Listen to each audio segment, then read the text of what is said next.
Hello students. आज के इस वीडियो में हम बात करने जा रहे हैं डिसिप्लिन के बारे में। इसमें हम डिसिप्लिन का concept, types, freedom and discipline, importance, causes of indiscipline and suggestion के बारे में स्टडी करेंगे। चलिए इसके शुरू करते हैं इसके कॉन्सेप्ट से। डिसिप्लिन होता क्या है? Discipline refers to a set of rules and regulations that govern behavior in society, educational institution, work places and personal life. तो डिसिप्लिन क्या होता है कि जिस भी आप इंस्टीट्यूशन में, किसी भी सोसाइटी में, कहीं भी किसी भी वर्क प्लेस में या कोई पर्सनल लाइफ होगी, उसमें कुछ रूल्स और रेगुलेशंस को फॉलो करते हैं।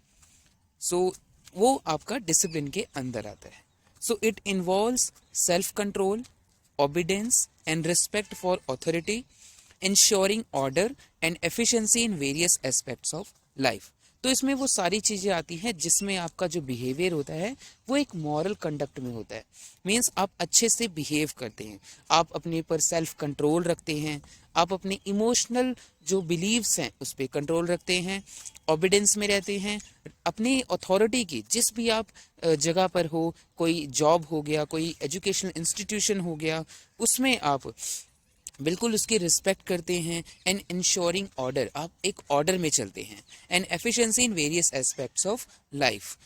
Discipline can be enforced externally और developed internally as a self discipline. अब देखिए, ये जो डिसिप्लिन है ये दो तरीके से आ सकता है। या तो एक्सटर्नली, कोई आपको बोलेगा वो चीज़ करने के लिए तो आप करेंगे, और एक इंटरनली होता है जिसको हम सेल्फ डिसिप्लिन के नाम से जानते हैं।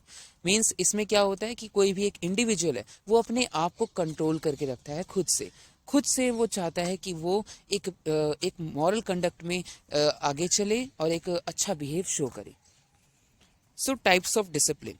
सबसे पहले इसकी टाइप है सेल्फ डिसिप्लिन, जो कि इंटरनली मोटिवेटेड जो इंडिविजुअल्स होते हैं उनके अंदर होता है। The ability to control one's action, emotions and desire without external enforcement. Means उस इंडिविजुअल को कोई भी कुछ नहीं कह रहा है, मतलब कि वो इंडिविजुअल अपने आप से अपने अथॉरिटी की मीन्स अपने जो भी जिस भी जगह पर रह रहा है उसकी रिस्पेक्ट कर रहा है, उसके रूल्स एंड रेगुलेशन को फॉलो कर रहा है खुद से, कोई उसे कह नहीं रहा है करने के लिए। Next is induced discipline. Discipline imposed by external authorities such as parents, teachers और employers। तो वो डिसिप्लिन जो कोई बाहर से आपको बोलता है करने को। अगर आप किसी स्कूल में हैं तो वो टीचर्स हो सकते हैं, घर में हैं तो पेरेंट्स हो सकते हैं, या फिर वर्क प्लेस में है तो एम्प्लॉयर्स हो सकते हैं। Third is preventive discipline, taking proactive measures to prevent misconduct before it occurs। आप क्या करते हैं, आप किसी चीज को कोई गलत ना हो जाए उससे पहले ही उस चीज को सुधारने के लिए हमेशा एक्टिव रहते हैं, और उसके लिए कुछ मेजर्स भी लेते हैं कि आप उस चीज को होने से मीन्स हटा दें, कि वो चीज ना हो जिससे कि किसी चीज का नुकसान हो। तो वो क्या है? Preventive discipline. Next is corrective discipline. Imposing consequences to correct or reform undesirable behavior। तो कोई भी ऐसी चीज ना हो जाए जिससे किसी का नुकसान हो, तो वो क्या है? Corrective discipline. या फिर कोई अनडिजायरेबल बिहेवियर है उसको सही करने के लिए आप कुछ कोशिश करते हैं, ठीक है, उसे करेक्ट करने के लिए। Fifth is positive discipline. Encouraging good behaviour through motivation, rewards and positive reinforcement. तो एक तो अपने गुड बिहेवियर को और ज़्यादा इनकरेज करना, मोटिवेशन, रिवॉर्ड्स और पॉजिटिव रीइंफोर्समेंट के जरिए। ये क्या है? Positive discipline. Next is freedom and discipline. देखिए, जो दो टर्म है फ्रीडम और डिसिप्लिन, ये दोनों साथ में ही चलती हैं। फ्रीडम एंड डिसिप्लिन मस्ट को exist harmoniously. While freedom allows individuals to express themselves and make choices। तो देखिए, फ्रीडम होती क्या है? किसमें कोई भी इंडिविजुअल है वो अपने जो चॉइसेस हैं उसको खुद से एक्सप्रेस कर सकता है, अपनी चॉइस के अकॉर्डिंग चल सकता है। और इसी के साथ ही discipline ensures that this freedom do not lead to chaos. Means जो किसी भी इंडिविजुअल को फ्रीडम दी गई है उसकी वजह से किसी भी तरह का केओस ना हो। True freedom comes with responsibility, and discipline provides the structure needed to maintain a balance between personal liberties and social order। तो देखिए, एक सही एक ट्रू फ्रीडम वही है जिससे आप एक रिस्पॉन्सिबिलिटी के अंदर में होते हैं, और डिसिप्लिन आपको वो स्ट्रक्चर प्रोवाइड करता है जिससे किसी भी तरह का केओस ना हो, कोई भी ऐसी एक्टिविटी ना हो जिससे किसी और का नुकसान हो या आपका नुकसान हो। Now importance of discipline. अब डिसिप्लिन में रहने की इम्पोर्टेंस क्या क्या है? First is personal growth. अगर आप डिसिप्लिन में रहते हैं तो जिससे आपकी एक गुड हैबिट डेवलप होती है, आप टाइम मैनेजमेंट कर पाते हैं और खुद पर सेल्फ कंट्रोल रहता है। Academic and professional success. So अगर आप एक डिसिप्लिन के अंदर रहते हैं तो आप अपने एकेडमिक करियर में या फिर प्रोफेशनल करियर में बहुत ही अच्छे से ग्रोथ कर सकते हैं।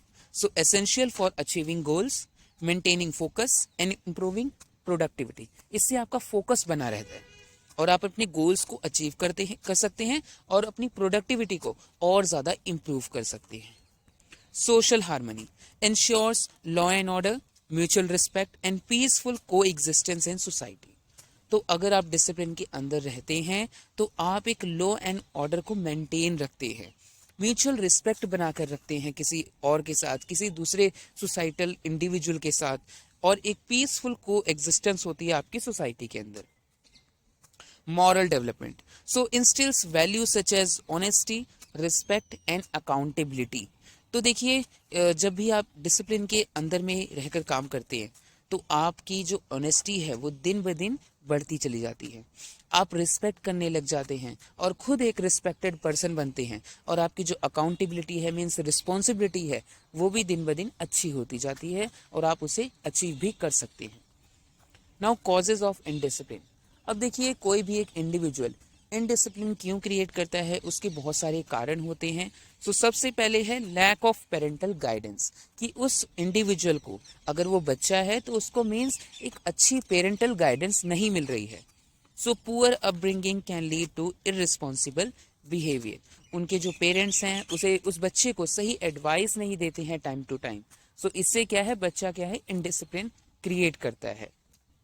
Peer pressure so influence from friends can encourage rule breaking and misconduct. कभी कभी क्या होता है, ज़्यादातर ही ऐसा देखा गया है कि कोई भी एक बच्चा जो है वो अपने फ्रेंड सर्कल में रहता है, अपने ग्रुप्स में रहता है, उसके कारण जो उसके दोस्त हैं उस पर प्रेशर बनाते हैं कि ये हमें रूल ब्रेक करना है, ऐसी चीज़ हमने करनी है। हाँ, हालांकि बच्चे को पता होता है कि ये चीज़ गलत है, लेकिन वो अपने दोस्तों के कहे में आके कुछ गलत कर लेता है। Weak educational system. So ineffective discipline policies in schools contribute to student misbehavior. तो हमारी कुछ एजुकेशन सिस्टम में ही कुछ डिफॉल्ट होता है जिसकी वजह से इनडिसिप्लिन क्रिएट हो सकता है। Fourth is lack of role models, means बच्चे के सामने कोई ऐसी चीज नहीं है जिसको देख के वो सुधर सके, अपने आप को डिसिप्लिन में रख सके। Absence of irresponsible figures leads to misguided action। अब बच्चे को ये डायरेक्शन नहीं मिल रही है किस डायरेक्शन में जाना चाहिए, तो अगर उसके सामने कोई एक रोल मॉडल होगा नहीं तो वो कुछ मिसबिहेवियर तो कंडक्ट करेगा ही। सोशल एंड इकोनॉमिक इश्यूज जैसे कि पॉवर्टी हो गई, अनएम्प्लॉयमेंट एंड सोशल इनइक्वालिटी, इन सब की वजह से भी इनडिसिप्लिन क्रिएट होता है।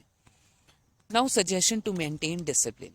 सो अगर हम डिसिप्लिन बनाए रखना चाहते हैं तो इसके लिए क्या क्या सजेशन है? सबसे पहले तो हमारी पेरेंटल इन्वॉल्वमेंट है, मीन्स पेरेंट्स को अपने बच्चों को गाइड करना चाहिए टाइम टू टाइम, उनको एडवाइस देना चाहिए कि उनको क्या करना चाहिए।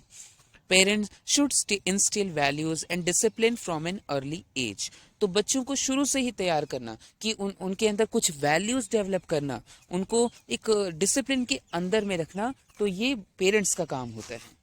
स्ट्रिक्ट बट फेयर रूल्स, देखिए स्ट्रिक्ट रहिए लेकिन रूल्स के साथ फेयर रखिए। Institution should enforce rules with fairness and consistency. देखिए कुछ ऐसे भी रूल्स नहीं होने चाहिए जो बच्चों के ऊपर थोपे जाए, तो कुछ रूल्स तो रेगुलेशन होने ही चाहिए किसी भी एक इंस्टीट्यूशन में। एनकरेजमेंट ऑफ सेल्फ डिसिप्लिन, तो बच्चों को ये बताना चाहिए कि सेल्फ डिसिप्लिन बहुत अच्छा होता है। एक्सटर्नली जो डिसिप्लिन होता है वो बहुत ही शॉर्ट टाइम के लिए होता है, शॉर्ट टर्म के लिए होता है। So individuals should be taught to control their action, तो उन्हें ये सिखाना चाहिए उन्हें किस तरह से अपने एक्शंस को कंट्रोल करना चाहिए। पॉजिटिव री इन्फोर्समेंट, जैसे कि rewarding good behaviour encourages discipline, अगर कोई अच्छा बिहेव कर रहा है तो उसको रिवॉर्ड भी देना चाहिए। अप्रिशिएशन अवार्ड्स होते हैं तो जिससे जो डिसिप्लिन है वो एनकरेज होगा, बच्चा आगे से और अच्छा करेगा। Role of education, so schools should include discipline training in their curriculum. तो इसमें एजुकेशन का क्या रोल है कि करिकुलम के अंदर हमें डिसिप्लिन ट्रेनिंग भी दी जानी चाहिए बच्चों को। Awareness programmes, campaigns and workshops can spread awareness about the importance of discipline. तो अगर हम इसके लिए एक अवेयरनेस प्रोग्राम चलाएं तो जिससे क्या है, बच्चों को अवेयर होंगे बच्चे कि किस तरह से हमें डिसिप्लिन में रहना चाहिए और इससे क्या क्या इंपॉर्टेंस है। So discipline is essential for personal success and societal well-being.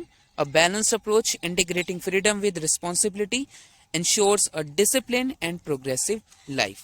तो डिसिप्लिन बहुत ही इंपॉर्टेंट है किसी भी इंडिविजुअल की पर्सनल सक्सेस के लिए, उसके सोसाइटल वेलबींग के लिए, ताकि वो अच्छे से रहे।